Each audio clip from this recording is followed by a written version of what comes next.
క్రైస్తవులు దేశానికి ఆశీర్వాదం. సామాజిక సంస్కరణల్లో, దురాచార నిర్మూలనలో తమ జీవితాలనే బలిదానం చేసి సాంకేతికతను వాడుకలోకి తెచ్చి ఆధునిక భారతదేశ నిర్మాణంలో భాగస్వాములయ్యారు క్రైస్తవ మిషనరీలు.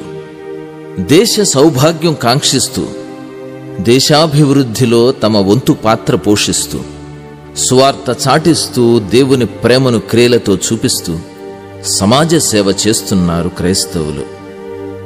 క్రైస్తవ్యం మతం కాదు, నిత్య జీవ మార్గం. క్రీస్తు మత స్థాపకుడు కాడు, మతి మార్చగలిగిన దేవుడు.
దూషించే వారిని సైతం ప్రేమించే ఉన్నత నైజం, దేశంకై ప్రార్థించేది క్రైస్తవ్యం.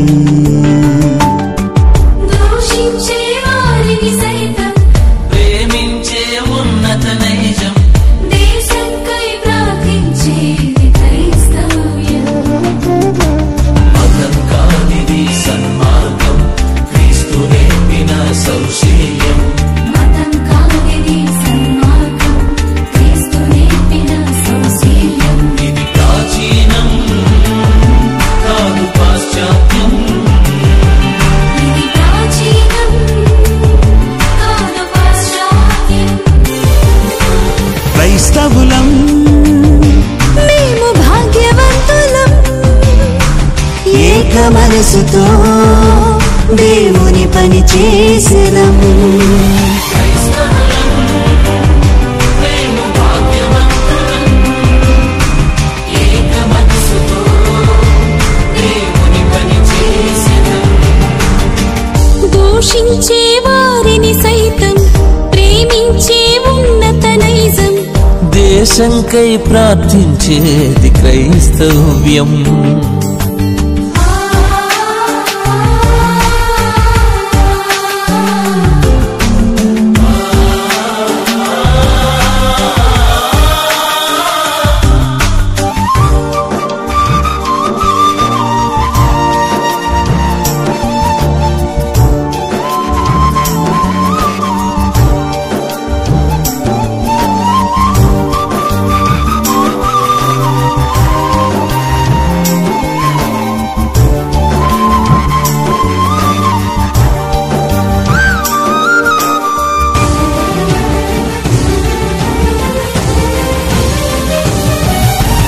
ఖండాంతరాలు దాటి కఠిన బాధలను ఓర్చి, జీవ మార్గమును ప్రకటించుటకై జీవితమును కరిగించి, ఖండాంతరాలు దాటి కఠిన బాధలను ఓర్చి, జీవ మార్గమును ప్రకటించుటకై జీవితమును కరిగించి, హత సాక్షియాయే మన దేశం